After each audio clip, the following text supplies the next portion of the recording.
The woman sleeping beneath the sprawling oak tree looked like she had fallen there by accident, her dark hair tangled with leaves and her dress torn at the hem. And when Warren Xavier dismounted his horse that sultry August afternoon in 1878, he had no idea this stranger would become the reason he finally understood what home truly meant. Warren approached slowly, his boots crunching on the dry grass of his property just outside Yankton, Dakota Territory. The woman was young, perhaps 20 or so, and even in sleep, her face showed exhaustion that went bone deep. Her cheeks were sunburned, her lips cracked, and her hands bore fresh scratches. She had been traveling rough, that much was clear. He knelt beside her, removing his hat. "Miss." His voice was gentle, barely above a whisper. "Miss, you all right?" She did not stir. Warren noticed then the shallow rise and fall of her chest, the way her fingers twitched slightly. Alive, but worn thin. He reached out and touched her shoulder carefully, giving it the softest shake. "Miss, you need to wake up now." Her eyes flew open, brown and wild with momentary panic. She scrambled backward against the oak trunk, pulling her knees to her chest. "Please," she gasped. "Please do not hurt me." Warren held up both hands, staying low. "Nobody is going to hurt you. You are on my land under my oak tree. Name is Warren Xavier.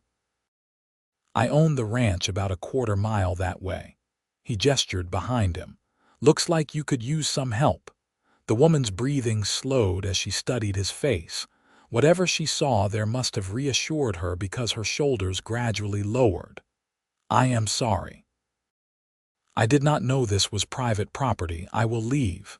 "You look half dead," Warren said bluntly. "When did you last eat? Or drink water?" She opened her mouth to answer, but no sound came. Her eyes welled with tears that she blinked away furiously. "Yesterday morning, I think. Maybe the day before. I lost track." Warren stood and extended his hand. "Come on. House is not far. You can get cleaned up, get some food in you, and then we will figure out what is what." She stared at his outstretched hand like it might be a trap. "I do not have money to pay you." "Did I ask for money? Men do not help for free." Something in her tone, bitter and knowing, made Warren's jaw tighten, but he kept his voice even. "This one does. Now you can sit here and likely pass out again, or you can come with me and at least get a decent meal. Your choice, but I would appreciate you deciding quick because my horse is getting antsy." The woman looked past him at the chestnut mare, then back at Warren's face. Finally, she reached out and took his hand. Her palm was rough with calluses and hot with fever. Warren pulled her to her feet, steadying her when she swayed. "Thank you," she whispered. "What is your name?" "Josie." "Josie Oakes." "Well, Miss Oakes, let us get you somewhere safe." The walk to the ranch house took longer than usual because Josie could barely keep her footing. Warren ended up letting her ride his horse while he led them on foot. She did not speak during the journey, just clung to the saddle horn with both hands. He watched her from the corner of his eye, wondering what circumstances had led a young woman to collapse under a tree on the open prairie. The Xavier Ranch was modest but well-maintained. The house was 2 stories, painted white with a wide porch that wrapped around the front and side. There was a barn, a chicken coop, a smokehouse, and a small bunkhouse that had not been used in over a year since his last ranch hand had moved on to California. Warren lived alone, had for 3 years now since his father passed, and his mother went to live with her sister in Omaha. He helped Josie down from the horse and guided her up the porch steps. "Bathroom is upstairs, first door on the left. There is a pump in there for water. My mother left some of her dresses in the bedroom next to it. You are welcome to change into something clean if you want. I will get some food started." Josie paused in the doorway. "Why are you being so kind?" Warren met her eyes. "Because someone should be." She nodded slowly and disappeared into the house. Warren heard her footsteps on the stairs as he led his horse to the barn. He took his time unsaddling and brushing down the mare, giving Josie privacy. His mind turned over the puzzle of her. She was educated, he could tell from the way she spoke. But she was running from something that was equally clear, and she expected cruelty as a matter of course. When he entered the house 20 minutes later, he found her sitting at his kitchen table wearing one of his mother's old calico dresses. It was slightly too big, but the blue brought out the warmth in her brown eyes. She had washed her face and hands and attempted to brush out her hair, though it still fell in damp waves past her shoulders. "Feel better?" Warren asked, moving to the stove. "Much, thank you." She folded her hands on the table. "I should explain. You should eat first." Warren pulled out the leftover stew from yesterday and set about warming it. He sliced bread, poured water from the pitcher, and within minutes had a full plate in front of her. "Go on." Josie ate like someone who had forgotten food existed. She tried to maintain manners at first, but hunger won out and she finished the entire bowl in what seemed like seconds. Warren refilled it without comment. Only after the second bowl did she slow down. "I am from Missouri," she said finally. "St. Joseph. My father owned a mercantile there. He died 2 years ago and my mother passed last winter from pneumonia. I thought I could run the store myself, but his debts were worse than I knew. Everything was sold to cover what he owed." She stared into her water glass. "A man named Garrett, Thomas Garrett, held the largest debt. When the sale did not quite cover it, he said I could work off the rest as his wife." Warren's hand tightened on his coffee cup. "That is not a proposal." "No, it was not." Josie's voice was flat. "I refused. He told me I did not have a choice, that he would see to it I could not work anywhere in town, could not rent a room, could not even buy food. He was well connected. He made good on his threats. For 3 weeks I tried to find work, any work. Nobody would risk angering him, so I left, came west. I had heard there were opportunities in the Dakota Territory. Yankton is a growing town. I thought perhaps I could find work as a seamstress or a cook or anything really." Her hands twisted in her lap. "I bought passage on a wagon train heading north. But the wagon master, he drank heavily, and one night he decided I should provide additional payment for my passage. When I fought him off, he left me on the roadside with nothing. That was 5 days ago." Warren felt a cold rage building in his chest, the kind that made his vision narrow. He breathed through it. Anger would not help Josie now. "You walked from the main trail to here. I followed the Missouri River north until I saw your property. I was so tired. The tree looked so peaceful. I thought I would rest for just a moment." A ghost of a smile touched her lips. "I suppose I rested longer than intended." "You are safe here," Warren said. "You can stay as long as you need.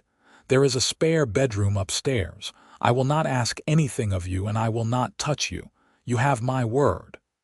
Tears spilled down Josie's cheeks. "I do not understand why you are helping me. Because it is the right thing to do, and because I know what it is like to feel alone." Warren stood and began clearing the dishes. "It is late. You should sleep. Real sleep in a real bed. We can talk more in the morning." Josie rose unsteadily. "Warren," he turned. The sound of his given name in her voice did something strange to his heart. "Thank you, truly." "You are welcome, Josie." She climbed the stairs slowly, each step an effort. Warren waited until he heard the bedroom door close before he let out a long breath. He had meant what he said. She could stay. But even as he thought it, he knew his life had just shifted in a way he could not fully name. The morning sun filtered through the kitchen window where Warren was already cooking breakfast when Josie appeared in the doorway. She looked better, the sleep having put some color back in her face, though she still moved gingerly. "Morning," he said. "How do you take your eggs, however they come?" She sat at the table, smoothing the dress. "I slept deeply. I do not think I have slept like that in months." Warren plated eggs and bacon and joined her. They ate in companionable silence for a while before he spoke. "I have been thinking. If you are set on staying in this area, I have a proposition for you." Josie's fork paused halfway to her mouth. Her eyes turned wary. "Not that kind," Warren said quickly. "I need help around here. The house is too much for one person to maintain, and I am often out with the cattle from dawn until dark. I could use someone to handle the cooking, the garden, the chickens. In exchange, you would have room and board and a small wage. Nothing improper. You would have your own space and I would have mine. You are offering me work. I am offering you safety and honest employment. If after some time you want to move into town, find something else, you will have money saved and a reference, but at least it is a start." Josie set down her fork, studying him across the table. "Why do you live alone out here? You are young, you own land. Most men your age are married." Warren took a swallow of coffee. "I was engaged once. Girl named Margaret from Yankton. Pretty thing, family had money. But when my father died and left the ranch to me, she decided she did not want the life of a rancher's wife. She wanted city life, parties, fine dresses. She married a banker and moved to Sioux Falls. That was 3 years ago. Did you love her? I thought I did. Now I think I loved the idea of her, of not being alone. We were not well suited." He met Josie's eyes. "What about you?" "I was courted by a few men back in Missouri, but nothing serious. My father was protective, and then after he died I was too busy trying to save the store." She smiled sadly. "I used to think about marriage, about having a family. It seemed so simple then. It still could be, just not in the way you planned. Nothing is how I planned." Warren reached across the table and covered her hand with his. The gesture surprised them both, but he did not pull away. "Sometimes the unplanned things turn out better." Josie did not move her hand. "I will take your offer. I will work hard. You will not regret this." "I do not think I will." The days fell into a rhythm. Josie proved to be a capable worker, managing the household with an efficiency that impressed Warren. She woke early to gather eggs and tend the garden, prepared meals that were substantial and flavorful, and kept the house cleaner than it had been in years. But more than that, she brought life back to the place. Warren found himself looking forward to returning from the range each evening, knowing she would be there. They talked easily, sharing stories over dinner. Josie had a quick wit and a love of books. Warren discovered she had read extensively despite her limited formal schooling. She had opinions on everything from politics to poetry, and she was not shy about expressing them. He liked that about her, the fire that burned under her exhaustion. 2 weeks after she arrived, Warren rode into Yankton for supplies. It was a warm Saturday, and the town was busy. He loaded the wagon with flour, sugar, coffee, and fabric Josie had requested for new curtains. As he was leaving the general store, he nearly collided with a thin man in an expensive suit. "Pardon me," Warren said. The man looked him over with cold blue eyes. "You are Warren Xavier, are you not? Own the spread east of town." "That is right." "I am Thomas Garrett, from Missouri." He extended a hand that Warren did not take. Garrett's smile thinned. "I am looking for someone. A young woman. Brown hair, brown eyes, about 20 years old. Name is Josie Oakes. She ran off owing me a considerable debt." Warren's blood went cold, but his face remained neutral. "Cannot say I have seen anyone like that." "Are you certain?" "I have reason to believe she came north, perhaps to this very town." Garrett stepped closer, lowering his voice. "There is a reward for information leading to her whereabouts, $50. Like I said, I have not seen her. Now, if you will excuse me." Warren climbed onto the wagon seat and drove away, forcing himself not to rush. In the side mirror, he saw Garrett watching him, that calculating look still on his face. Warren's hands tightened on the reins. The man was a snake, and he had tracked Josie here. When Warren returned to the ranch, he found Josie hanging laundry in the yard. She smiled at his approach, but the smile died when she saw his expression. "What is wrong?" Warren climbed down and told her about the encounter with Garrett. The color drained from Josie's face. "He is here. He actually followed me here." "Did you really owe him money?" "Not in any legal sense. The debt was my father's, and it was paid through the sale of the store and our house. But Garrett claimed there were additional interest fees, penalties I had never heard of. I think he forged documents. I have no way to prove it, but I know my father would never have agreed to those terms." Warren nodded. "He is asking around town, offering a reward for information. It is only a matter of time before someone mentions you might be here." Josie sank down onto the porch steps. "I should leave." "I do not want to bring trouble to you. You are not leaving." Warren sat beside her. "This is your home now. We will figure this out." "How? He has money and influence. I have nothing. You have me." The words came out more intense than Warren intended, but he meant them. "I will not let him take you." Josie turned to him, her eyes searching his face. "Why? Why would you risk so much for someone you barely know?" Warren did not have a good answer, or rather, he did, but was not ready to say it aloud. In 2 weeks, Josie had become essential to him in a way that defied explanation. The house felt right with her in it. His days had purpose beyond simple survival. And when she laughed, truly laughed at something he said, it was like the sun breaking through clouds. "Because it is right," he said finally, "and because I want you here." Something shifted in Josie's expression. She reached out and took his hand, lacing her fingers through his.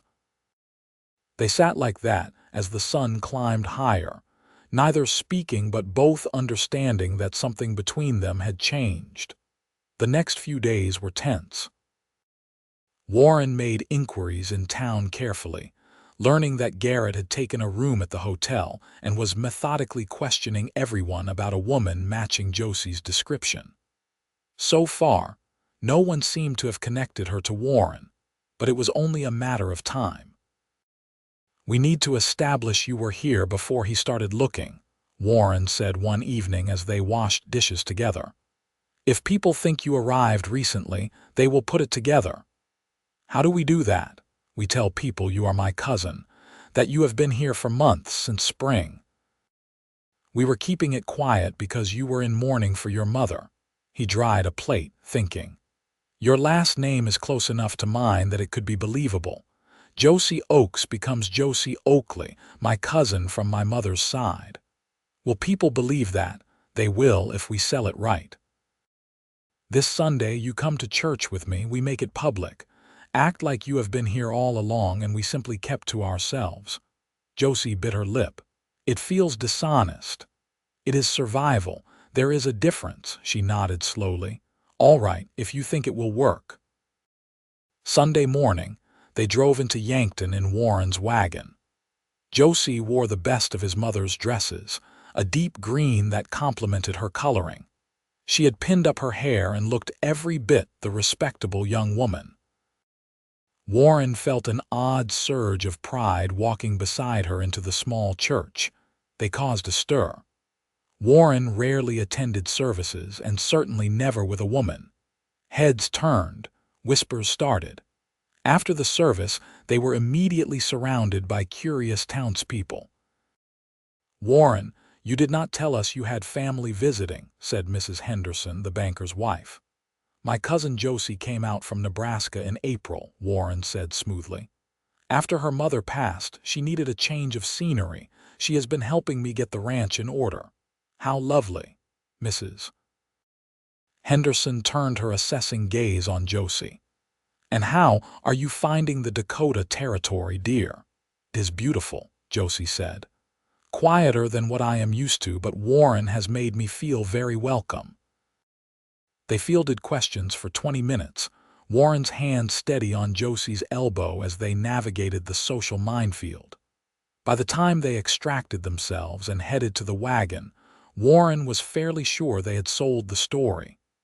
"You are a good liar," Josie said quietly as they drove home. "I prefer to think of it as strategic truth." She laughed, a real laugh that made something in Warren's chest expand. "Thank you for doing this, for protecting me, always." The word hung between them, heavier than he intended. Josie looked at him, something soft and wondering in her eyes. Warren focused on the road, but he was intensely aware of her beside him, the space that suddenly felt too close and not close enough. Back at the ranch, they fell into their evening routine.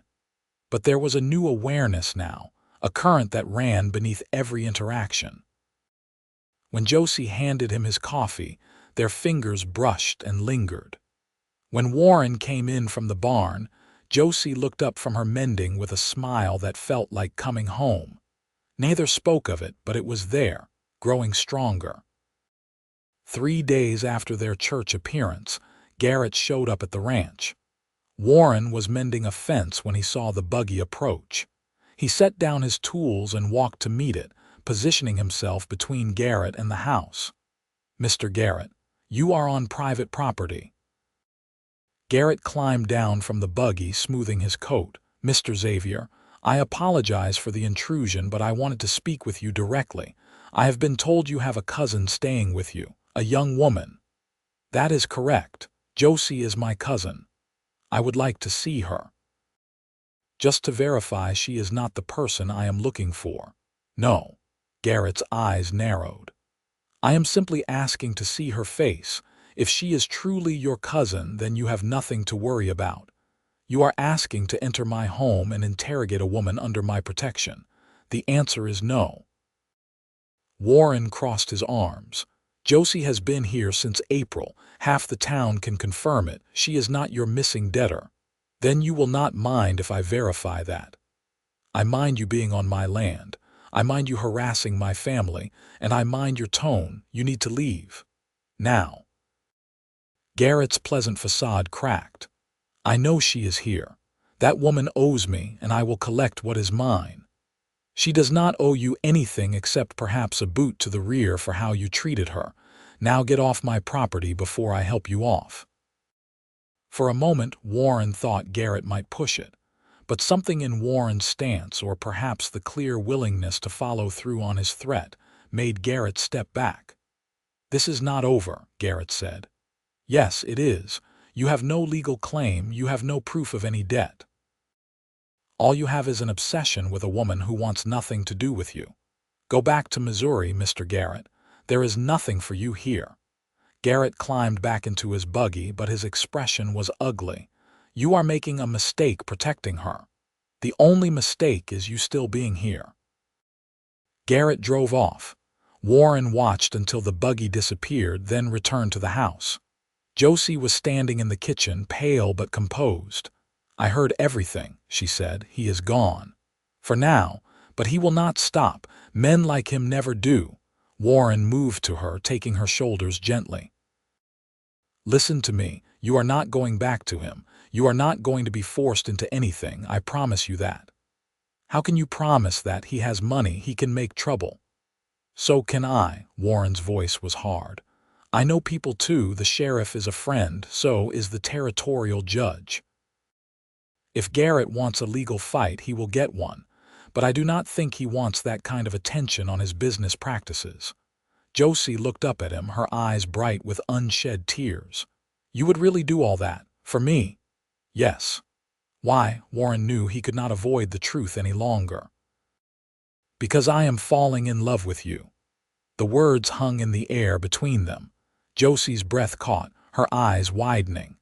For a terrible moment, Warren thought he had misjudged, that he had pushed too far too fast. But then Josie rose on her toes and kissed him. It was soft and tentative at first, a question.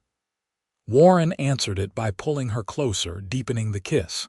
She tasted like the coffee they had shared at breakfast, warm and familiar and right. When they finally pulled apart, both were breathing hard. "I am falling in love with you too," Josie whispered. "I have been for weeks. I just did not think I was allowed to." "Why not?" "Because this was supposed to be temporary, because you were just being kind, because I thought love was something that happened to other people, not to me." Warren cupped her face in his hands. "You are allowed to be happy, Josie. You are allowed to be loved. You are allowed to have everything you want." She kissed him again, harder this time, and Warren felt something in his chest unlock. This was what had been missing with Margaret, what he had never fully understood until now. This sense of two pieces fitting together, of finding someone who saw all of you and stayed anyway. They spent the evening on the porch, sitting close and talking about the future. Not the dangerous present with Garrett lurking, but the real future. What they wanted, what they dreamed of. Josie spoke of wanting children someday, of building something lasting. Warren talked about expanding the ranch, maybe getting into horse breeding. Every plan now included both of them, a natural assumption that they were in this together. "Marry me," Warren said suddenly. Josie turned to him, eyes wide. "What? Marry me? Not because of Garrett, not for protection, but because I love you and I want to build this life with you. Because I want to go to sleep beside you every night and wake up with you every morning. Because in a month, you have become more essential to me than anyone ever has." He took her hand. "I know it is fast. I know you have every reason to be cautious. But I also know what I feel, and I know it is real." Josie was quiet for a long moment. Then she smiled, that full, bright smile that made Warren's heart skip. "Yes, yes, I will marry you." Warren kissed her there in the fading light, and it felt like a vow all on its own. They were married the following Sunday by the circuit preacher who came through Yankton once a month. It was a simple ceremony in the same church where they had established Josie's presence. Mrs. Henderson insisted on hosting a small reception afterward, delighted to be part of the romance. The story they told was that Warren and his cousin had fallen in love during her stay, a tale that scandalized a few of the older ladies, but was generally received with good humor. Garrett attended the ceremony. He stood in the back, watching with cold eyes. When it was over and Warren and Josie emerged as husband and wife, he approached them on the church steps. "Congratulations," he said, the word like ice. "Though I wonder what the good people of Yankton would think if they knew your bride was actually a fugitive from justice. I wonder what they would think if they knew you were blackmailing women into marriage," Warren replied evenly. "Or that your business practices include forging documents and making false claims. Should we find out together?" Garrett's jaw tightened. "You have no proof of that. Neither do you have proof of any legitimate debt, so we are at what you might call a standoff. Except you are in my town now, where people know me and trust me, while you are just a stranger making wild accusations." Warren stepped closer, lowering his voice. "Go home, Garrett. Accept that you lost this one.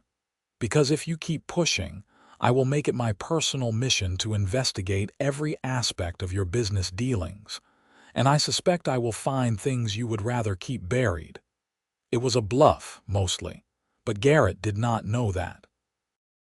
Warren watched the calculation happen behind the man's eyes, saw the moment he decided it was not worth the risk. "She is not worth this much trouble," Garrett said finally. "To you, maybe. To me, she is worth everything." Garrett left that afternoon. Warren and Josie watched his buggy disappear down the road toward Sioux Falls, where he could catch a train back to Missouri. Only when he was truly gone did Josie let out the breath she had been holding. "It is really over," she said. "It is really over," Warren confirmed. He pulled her close. "Now we can focus on the important things, such as starting our life together properly." That night in the house that was now truly theirs, Warren carried Josie over the threshold. She laughed, the sound echoing through the rooms. They made love slowly, tenderly, learning each other in the lamplight. Afterward, Josie lay with her head on Warren's chest, tracing patterns on his skin. "I thought I had lost everything," she said quietly.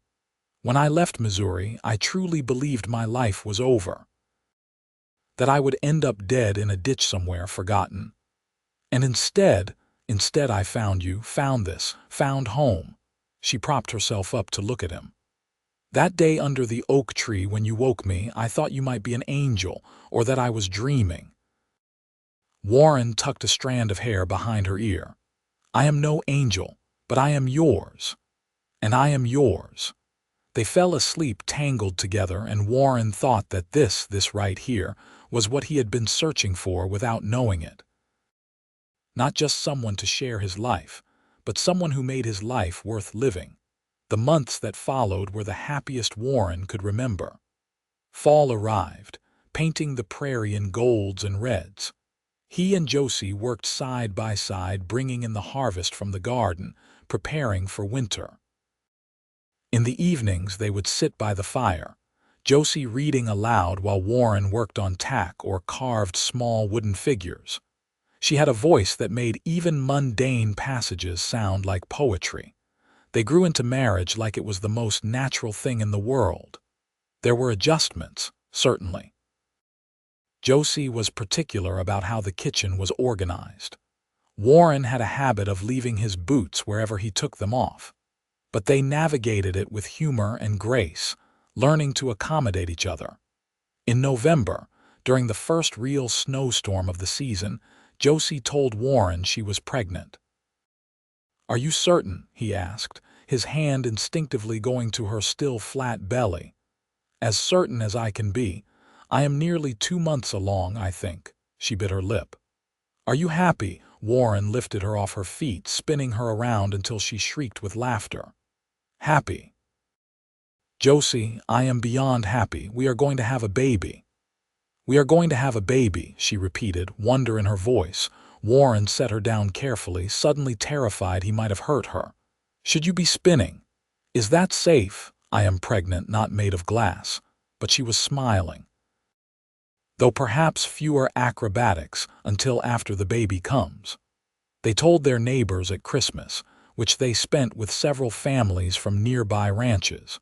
The women immediately surrounded Josie with advice and offers of help. Mrs. Henderson promised to bring by baby clothes her grandchildren had outgrown. Another woman, Mrs. Paulson, shared her recipes for dealing with morning sickness. Warren watched Josie bloom in the attention, watched her laugh and plan with the other women. This was what she had been missing, he realized: community, connection. After months of running and hiding, she had finally found a place where she belonged. Winter was harsh that year. Warren spent long days ensuring the cattle had enough feed, breaking ice on water troughs, making sure the barn was secure against the howling winds. But every evening he came home to warmth and light and Josie, and it made every hardship bearable. In February, during a brief thaw, Warren rode into Yankton for supplies. The town was buzzing with news. The telegraph office had a notice posted about Thomas Garrett. He had been arrested in St. Joseph, Missouri, for fraud and embezzlement. Apparently, Warren and Josie had not been his only victims. Multiple people had come forward with similar stories of forged documents and false debts. He was awaiting trial. Warren took the notice home to Josie. She read it twice, her hands shaking slightly.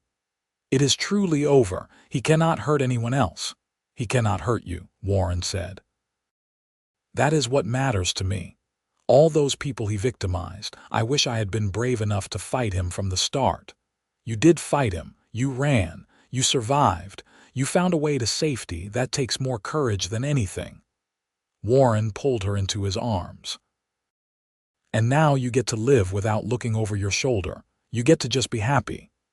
Josie pressed her face into his chest. "I love you. I do not think I say that enough. I love you too, and you say it plenty." Spring arrived like a promise. The prairie burst into life. wildflowers carpeting the hills. Josie was heavily pregnant now, moving slower but still insisting on helping with the garden and the chickens. Warren tried to get her to rest more, which usually resulted in her pointing out all the things that still needed doing and him doing them himself while she supervised from a chair on the porch. On a warm April morning, Josie's water broke while she was feeding the chickens. Warren, who had been in the barn, heard her call and came running. He found her leaning against the fence, breathing hard. "It is time," she said. Warren's mind went blank. They had planned for this. They had talked it through. But now that it was actually happening, he could not remember a single thing they had discussed. "Warren, focus." Josie's voice cut through his panic. "Go get Mrs. Paulson. She said she would help with the birth. Can you do that?" "Yes, right. Mrs. Paulson." Warren helped Josie into the house and up to their bedroom. "Do not have the baby until I get back. I will do my best." Warren rode faster than he ever had, covering the 3 miles to the Paulson ranch in record time. Mrs. Paulson, bless her, did not ask questions, just grabbed her bag and climbed up behind him. They made it back to find Josie pacing the bedroom, breathing through contractions. "Good timing," Mrs. Paulson said, shooing Warren out. "Go boil water, lots of it. And gather all the clean linens you can find." Warren did as instructed, though it felt useless. The sounds coming from upstairs made his stomach clench with worry. Was this normal? Was Josie supposed to sound like that? He forced himself to breathe, to trust that Mrs. Paulson knew what she was doing. Hours passed. The sun climbed high, then began its descent. Warren paced the kitchen, the parlor, the porch. He prayed to a God he had not spoken to much lately, making promises he intended to keep if Josie and the baby just came through this safely. Finally, as the sun was setting, he heard it, a baby's cry, sharp and indignant. Warren took the stairs 3 at a time. Mrs. Paulson met him at the door with a smile. "You have a son, and your wife is tired but doing well." Warren pushed past her into the room. Josie was propped up in bed, sweaty and exhausted but smiling. In her arms was a tiny bundle. Warren approached slowly, awed by the perfect little face peering out from the blanket. "Meet William," Josie said softly. "William Thomas Xavier. I thought we could call him Will." Warren sat carefully on the edge of the bed, looking down at his son. Will had Josie's nose and what looked like it might be Warren's dark hair. His little fist waved in the air and Warren offered his finger. Will grabbed it with surprising strength. "He is perfect," Warren whispered. "You are perfect. We did good," Josie said, leaning her head on Warren's shoulder. "We did better than good. We made a miracle." Mrs. Paulson stayed the night, showing Warren how to swaddle Will and helping Josie with the first feeding. By morning, Warren felt slightly less terrified, though he still checked on Will approximately every 10 minutes to make sure he was still breathing. Josie recovered quickly, her natural resilience serving her well. Within a week, she was up and moving, though Warren insisted she take things slow. Will was a good baby, alert and generally content. He liked being held and would stare at whoever was holding him with intense focus, as if trying to memorize their face. The days fell into a new rhythm built around Will's needs. Warren found he did not mind the late-night feedings or the constant diaper changes. Watching Josie with their son, seeing the fierce love in her eyes, made every sleepless night worth it. In June, they had Will baptized at the church in Yankton. It was a celebration, with half the town turning out.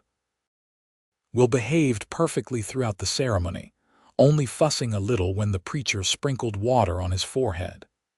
Afterward, at the reception Mrs. Henderson had organized, Warren stood with Josie and watched their son be passed around and admired. "Remember when I found you under that oak tree?" Warren said. Josie smiled. "Of course, best nap I ever took."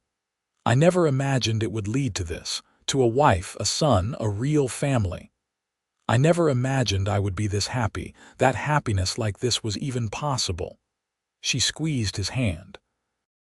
"Thank you for waking me gently. Thank you for giving me a chance. Thank you for staying." They kissed, earning a few good-natured whistles from the crowd. Will, currently being held by Mrs. Henderson, let out a wail that suggested he was ready to go home. Warren retrieved his son, and the three of them headed back to the ranch. As they drove, the sun painting the sky in shades of orange and pink, Warren felt a completeness he had never known. His father used to say a man needed three things to be truly content: work that mattered, land to call his own, and someone to share it with. Warren had all three, and more besides. The years that followed were full and rich. Will grew into a serious little boy with his mother's intelligence and his father's steady disposition. When he was 3, Josie became pregnant again. This time Warren was less panicked, though no less concerned for her safety. Their daughter, Jane, arrived in November of 1882, a loud and demanding baby who knew exactly what she wanted and would not settle until she got it. "She is going to be a handful," Mrs. Paulson predicted during one of her visits. "She already is," Warren said, but he was smiling as Jane gripped his finger and refused to let go. With 2 children, the house was constantly filled with noise and activity. Will was a good big brother, protective of his baby sister even when she pulled his hair or knocked over his carefully stacked blocks. Josie managed it all with grace and humor, though Warren often found her collapsed in a chair at the end of the day, too tired to move. "We should hire some help," Warren suggested one evening after Jane had finally gone to sleep. "We cannot afford it," Josie replied. "The ranch is doing well. We can afford it. I do not want you running yourself into the ground." They compromised by hiring a local girl, 15-year-old Emma from a neighboring farm, to come 3 days a week to help with cleaning and watching the children. It made a significant difference. Josie had time to breathe again, to focus on things beyond just survival. In 1884, Warren expanded the ranch, buying an additional 100 acres from a neighbor who was moving to California. The land included good grazing and a year-round creek. It was a solid investment and meant the ranch could support a larger herd. Warren threw himself into the work, building new fences and improving the range, but he always made time for his family. Every evening, no matter how tired, he played with Will and Jane before bedtime. He read them stories, Josie curled up beside him. Those moments, his children's laughter and his wife's warmth, were what made the hard work worthwhile. Will started school in Yankton when he was 6. Josie was anxious about it, fussing over his lunch and his clothes. Warren drove them into town that first day and watched his serious little boy walk into the schoolhouse without looking back. "He is so brave," Josie said, wiping her eyes. "He is your son. Of course he is brave." Jane proved to be just as fierce as predicted. She tagged along with Warren whenever allowed, insisting she could help with the horses and cattle. Warren indulged her, teaching her to ride when she was barely 4. Josie worried, but Warren reminded her that ranch children learned young. In 1886, Warren and Josie celebrated their 8th anniversary. 8 years since that impulsive proposal on the porch. 8 years of building a life together. "Should we go into town? Have dinner at the hotel?" Warren suggested, with 2 children. "I would rather stay home and have a peaceful evening," Josie smiled. "Besides, I like it here, just us." They put the children to bed early and sat on the porch as the sun set. It was the same porch where Warren had proposed, where they had spent countless evenings planning and dreaming. The oak tree where he had found Josie was visible in the distance, its branches spreading wide. "You ever regret it?" Warren asked. "Staying here, I mean. You could have gone to a city, had an easier life." "This is the life I wanted," Josie said firmly. "This is the life I chose. You, the children, this place, it is everything. Even when the work is hard and the winters are long, especially then, because we do it together." She took his hand. "I was lost when I fell asleep under that tree. I did not know who I was or where I belonged. You gave me both. You gave me a place to stand and a reason to keep standing." Warren pulled her close. "You gave me the same. I was just going through motions before you. Now I am living." They sat in comfortable silence as the stars emerged. Somewhere in the distance, a coyote called. The night was cool but pleasant. Warren breathed in the scent of the prairie, of home, and felt grateful for every twist of fate that had led to this moment. The children grew. Will prove to be an excellent student, bringing home high marks and praise from his teachers. He loved reading, especially adventure stories, and could often be found with his nose in a book. Jane was more physical, always climbing trees or racing her horse or getting into some kind of mischief. They balanced each other well. In 1888, Josie became pregnant again. It was unexpected but welcomed. At 30, she was still young enough that the pregnancy was not particularly dangerous, though Warren worried anyway. Their third child, a boy they named Joseph, arrived in February of 1889. He was a calm baby, content to observe the chaos of his siblings with wise eyes. "3 children," Warren said, looking down at Joseph sleeping in his cradle. "We have a full house now." "A full, wonderful house," Josie agreed. She looked tired but content. "I think 3 is good. We can stop here." Warren laughed.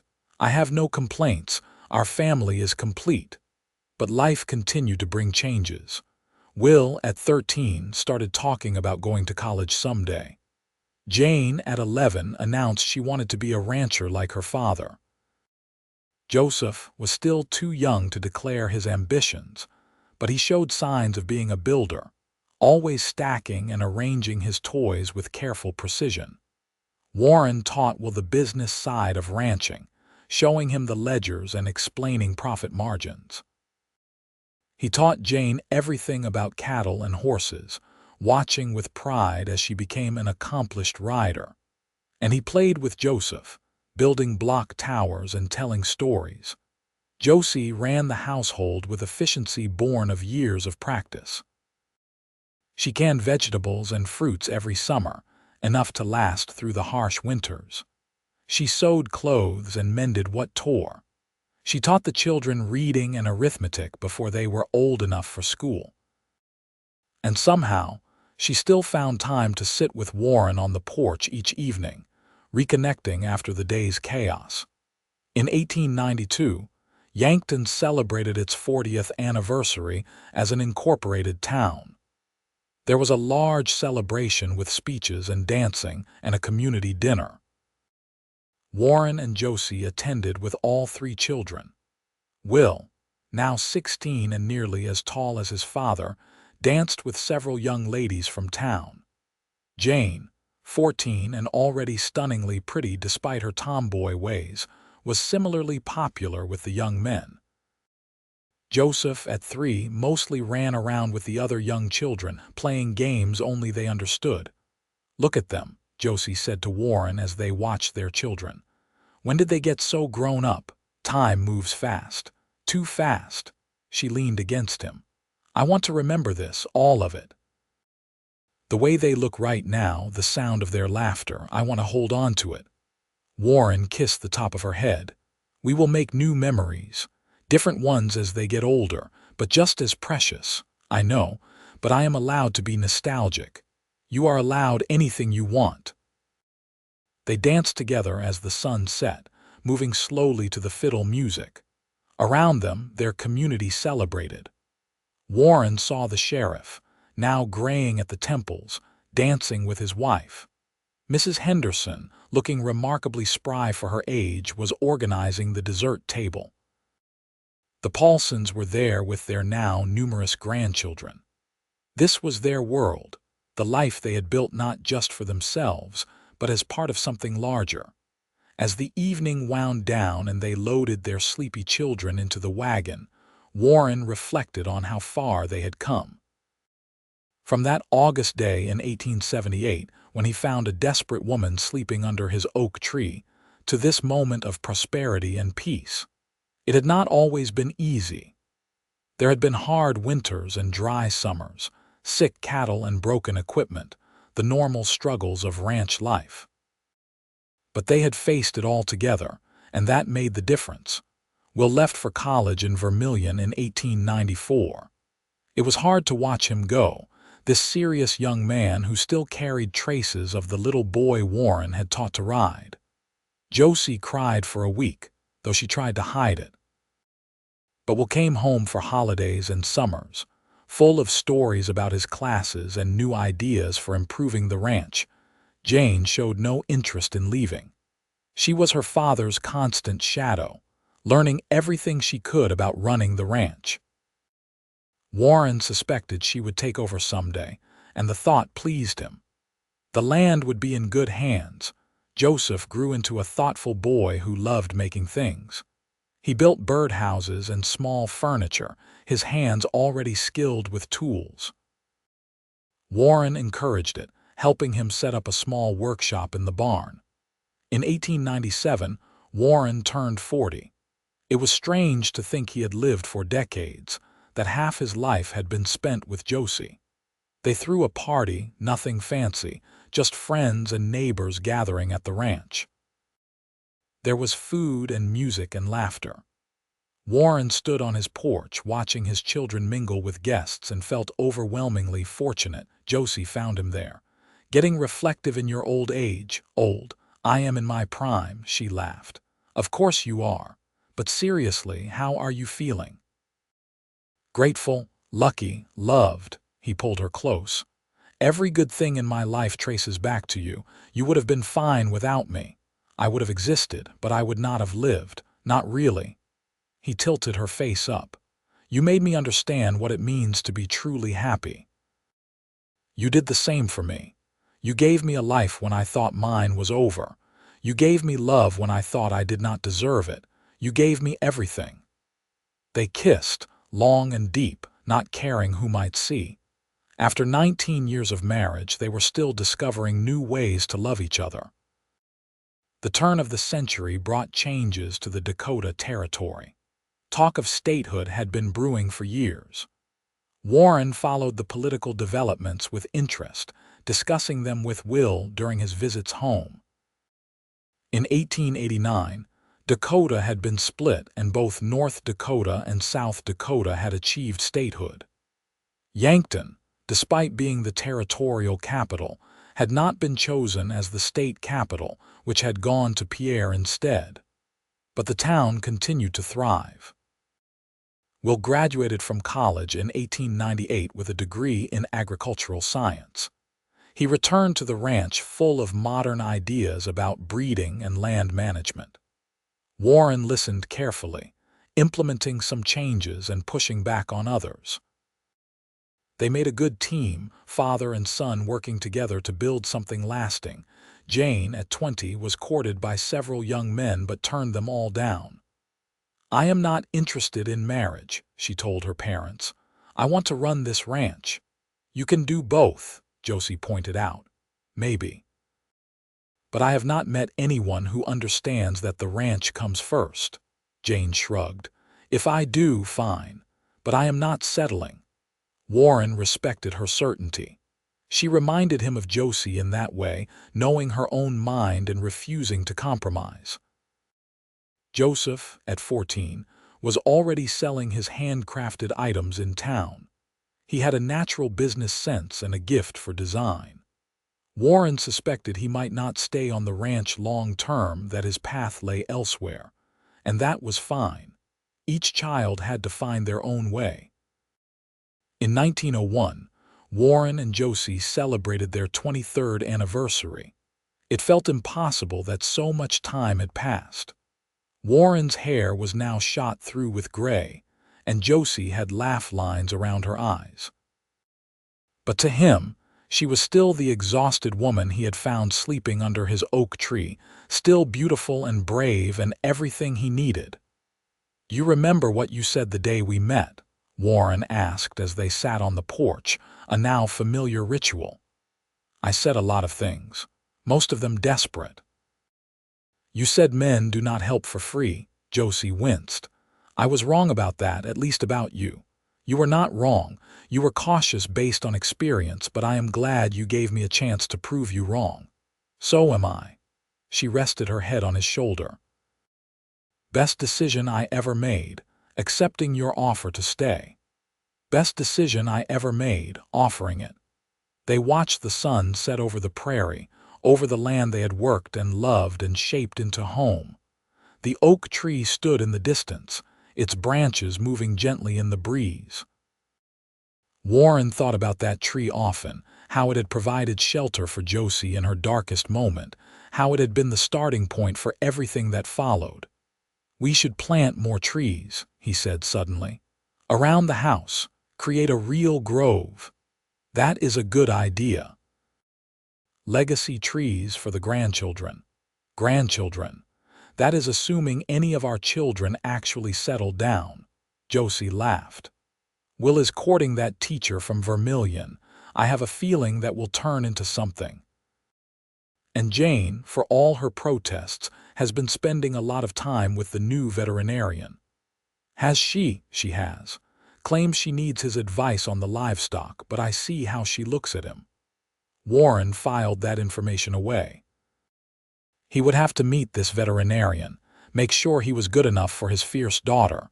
True to Josie's prediction, Will announced his engagement in the spring of 1902. The teacher, named Ruth, was quiet and kind with a steel spine Warren approved of. They married in June, a beautiful ceremony in Yankton followed by a celebration at the ranch. Will brought Ruth to live in the old bunkhouse, which they had converted into a small cottage. Jane held out longer, but by 1903 even she had to admit she was in love. The veterinarian, Dr. Samuel Mitchell, was patient and good-humored and utterly devoted to her. They married in a small ceremony with just family present, exactly as Jane wanted. Samuel joined the ranch operation, bringing his expertise with animals. It was a perfect fit. Joseph, at 17, announced he wanted to go to Chicago to study architecture. Warren and Josie supported the decision, though it meant their youngest would be far from home. He left in the fall of 1904, promising to visit often. The ranch house, once so full, became quiet again. Warren and Josie adjusted to having just each other, the way it had been in the beginning. But now Will and Ruth lived in the cottage, and Jane and Samuel had built a house on the north part of the property. Family was close, even if not under the same roof. In 1905, Will and Ruth welcomed their first child, a daughter they named Clara. Warren held his granddaughter with shaking hands, overwhelmed by the continuation of the family line. Josie cried happy tears, already planning all the things she would teach her granddaughter. Jane had twin boys in 1906, James and John. They were loud and energetic and kept everyone on their toes. Warren loved watching his daughter navigate motherhood, seeing her soften in ways he had not thought possible while still maintaining her fierce independence. Joseph wrote regularly from Chicago. His letters were full of excitement about his studies and the bustling city. He was happy, and that was what mattered. Warren, now in his late 40s, found himself thinking more about the past. He would walk out to the oak tree sometimes, standing in the shade and remembering that August day. So much had grown from such a simple moment of kindness. A whole life, multiple lives, branching out like the tree itself. Josie found him there one afternoon, feeling nostalgic, always lately. He pulled her close. "Do you ever wonder what would have happened if I had not found you, or if I had just ridden past?" "I try not to. It is too sad to contemplate. I think about it sometimes. How close we came to missing each other entirely. If you had walked a different direction, or if I had decided to check the north fence instead of the south that day. But you did not. We found each other. That is what matters. Warren kissed her temple. We should take a photograph, here under the tree. I want to remember this exactly as it is. They arranged for a photographer from town to come out the following week. The whole family gathered under the oak tree, 3 generations. Warren and Josie in the center, their children and grandchildren arranged around them. The photographer took several shots, wanting to ensure at least one turned out well. When the photos came back, Warren had one framed and hung in the parlor. It showed his family, strong and healthy and happy, rooted under the tree that had brought it all together. He studied it often, tracing the faces of his grandchildren, seeing echoes of himself and Josie in their features. The years continued to pass, marked by seasons and celebrations. More grandchildren arrived, 8 in total by 1912. The ranch prospered under the combined leadership of Warren and Will, with Jane and Samuel contributing their expertise. It was truly a family operation now. Warren began slowing down in his late 50s, letting Will take on more of the day-to-day management. It was hard to step back, but he trusted his son completely, and it gave him more time to spend with Josie, to travel a bit, to simply enjoy what they had built. They took a trip to Omaha to visit Warren's mother, now elderly but still sharp. She had met Josie years before and adored her. "You found a good one," she told Warren. "Better than that Margaret ever would have been." "I know, Mama. Believe me, I know." In 1915, they celebrated their 37th anniversary. Warren was 60, Josie was 57. They had lived more than half their lives together. The ranch had grown beyond what Warren had imagined possible. Their children were settled and happy. Their grandchildren were thriving. "We did all right," Warren said as they sat on the porch. It was the same porch, though they had replaced the boards twice over the years. "We did better than all right. We built something real, something lasting."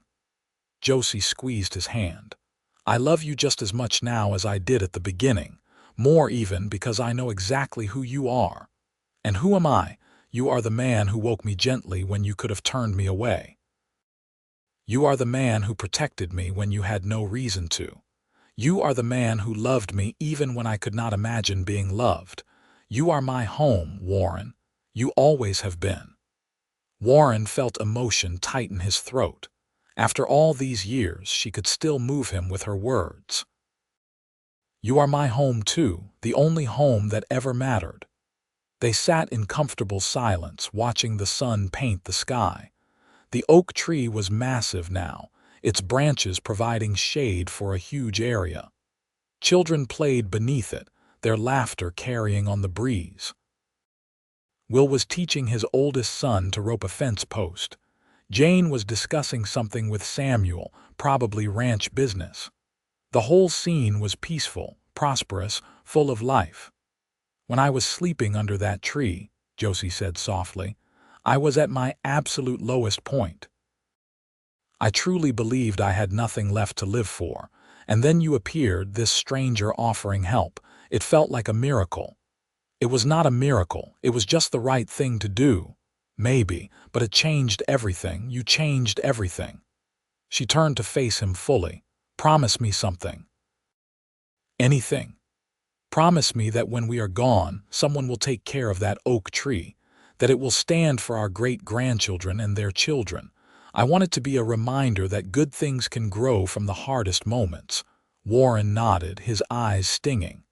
"I promise. We will make it part of the ranch legacy. That tree will stand as long as there are Xaviers on this land." "Thank you." They remained on the porch until stars filled the sky. Eventually, the family dispersed to their various homes. Warren and Josie went inside, climbing the stairs to the bedroom they had shared for nearly 4 decades. They got ready for bed with the comfortable routine of long marriage, each knowing exactly where the other would be and what they would do. In bed, Josie curled against Warren's side, her head on his chest. He wrapped his arms around her, breathing in the familiar scent of her hair. "Good night, my love," she whispered. "Good night, Josie. Sleep well."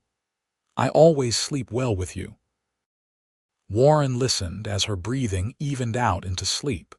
He stayed awake a while longer, grateful for this moment and every moment that had led to it. His life had turned out better than he ever could have planned, all because he had stopped to help a woman sleeping under his oak tree. All because she had been brave enough to stay. The years that followed brought the inevitable changes of aging. Warren's joints ached in the mornings. Josie moved slower, needing more rest. But they remained sharp and engaged, still central to the ranch, even if they were no longer doing the physical labor. Joseph came home in 1918, bringing with him a wife named Helen and stories of the growing city of Chicago. He had done well for himself, designing several notable buildings. But he missed the open spaces of the prairie, missed family. He and Helen bought land adjacent to the ranch and built a beautiful house of Joseph's own design. Their children would grow up knowing their grandparents after all. Warren watched his family continue to expand and thrive. Great-grandchildren arrived, too many to count easily. The ranch employed a dozen hands now, a true business. But the heart of it remained family, remained the values Warren and Josie had instilled from the beginning. In 1920, Warren turned 65. He was slowing down significantly now, spending most days in a chair on the porch. But his mind remained clear. He loved watching the activity of the ranch, offering advice when asked, enjoying the constant stream of grandchildren and great-grandchildren who came to visit. Josie, at 62, was similarly reduced in activity, but not in spirit. She kept up with everyone, always knowing who needed what and when. She baked cookies for the great-grandchildren and listened patiently to their stories. She still sat with Warren every evening, the two of them content in each other's company. On their 42nd anniversary in 1920, the family threw a large party. It seemed like half of Yankton turned out, along with neighboring ranchers and friends from across the region. There was food and music and speeches honoring the couple. Will stood and raised his glass. "To my parents, who showed us all what it means to build a life with love and hard work. You created not just a ranch but a legacy, and you did it together, every step of the way. May we all be as fortunate in love as you have been." The crowd echoed the toast. Warren looked at Josie, her eyes bright with happy tears, and knew he was the luckiest man alive. That night, after everyone had gone home and the house was quiet, they returned to the porch.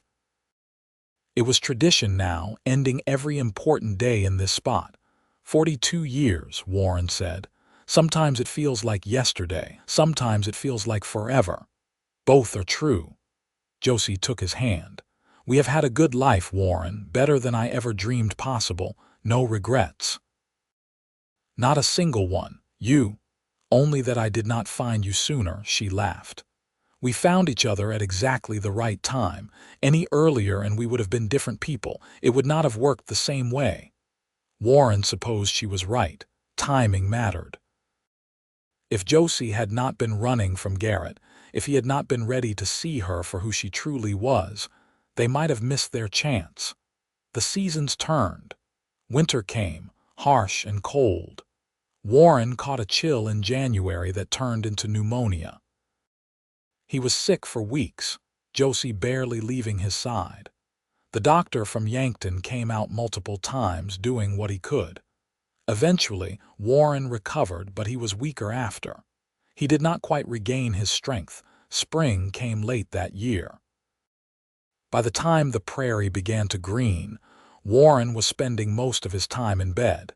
He did not complain, but Josie knew he was in pain. She sat with him, reading aloud the way she had done for years. Sometimes he dozed while she read. Sometimes he simply held her hand and listened. One warm May afternoon, Warren asked to be taken to the oak tree. Will and Samuel carried him in a chair, setting him in the shade. The whole family gathered, sensing this was important.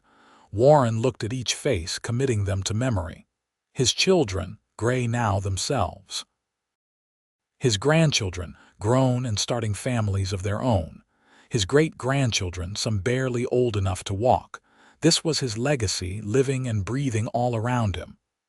"I want you all to remember something," Warren said, his voice thin but clear. "Family is not just blood, it is choice. It is waking up every day and choosing to love each other, to support each other, to build together. Your grandmother and I, we chose each other.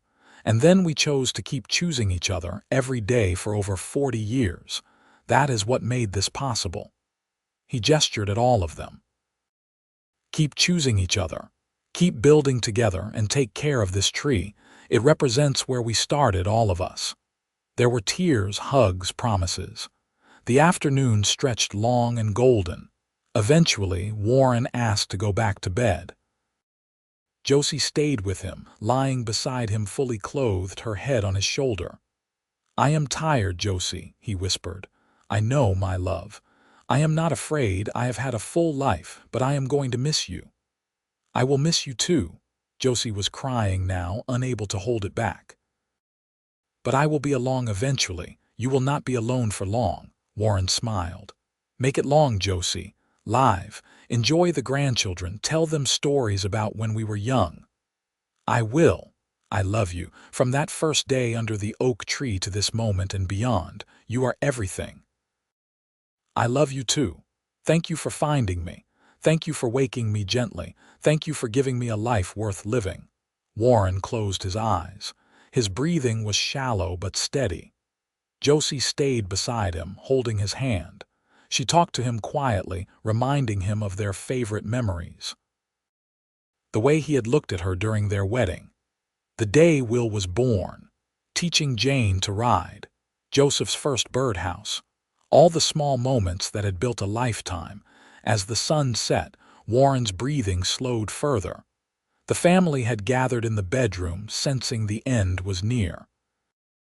Will stood at the foot of the bed, tears streaming down his face.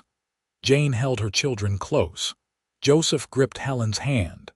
"It is all right," Josie whispered to Warren.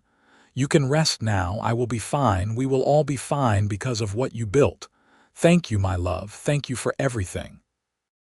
Warren took one more breath, then exhaled slowly. He did not breathe in again.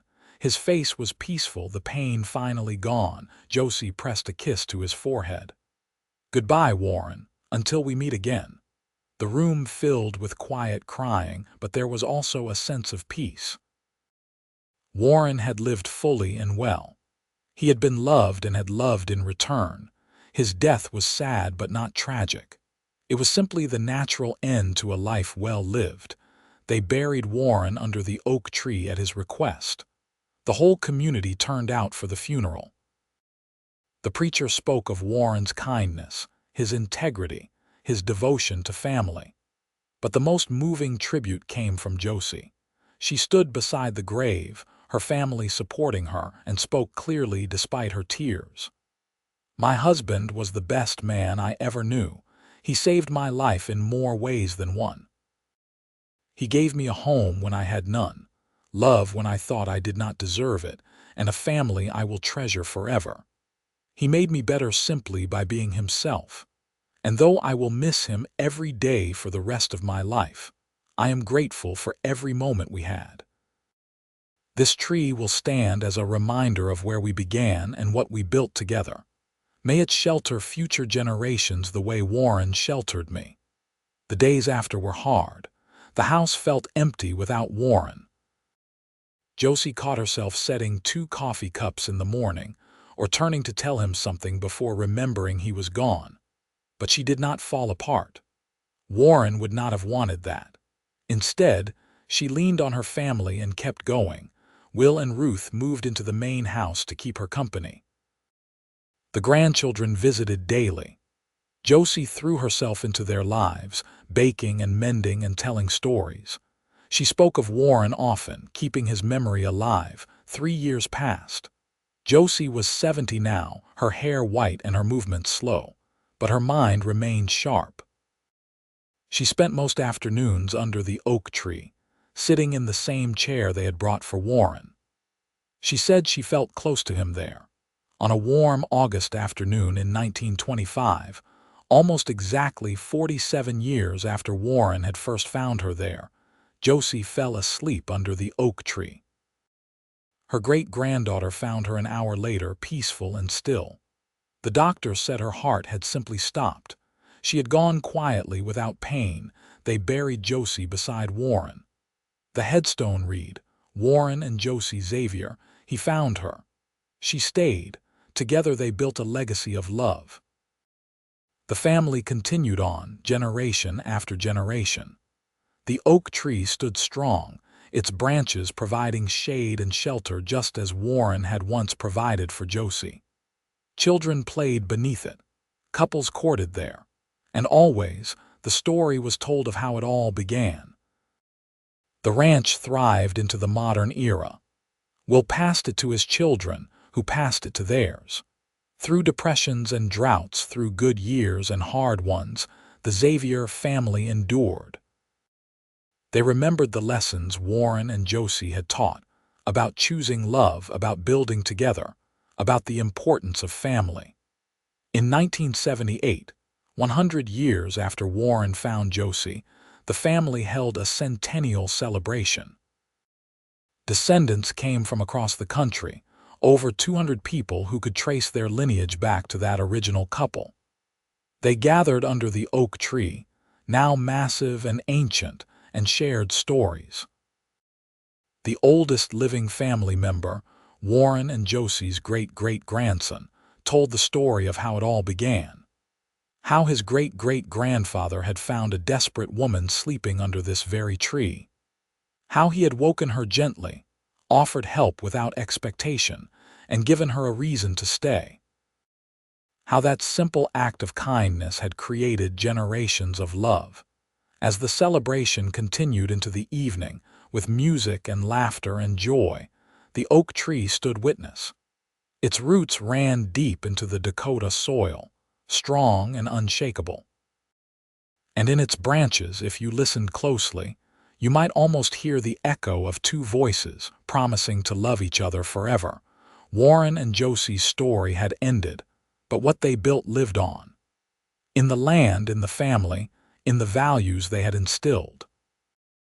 They had found each other against all odds, chosen each other every day, and created something that would outlast them both. And it all started with a woman sleeping under an oak tree, and a cowboy kind enough to wake her gently.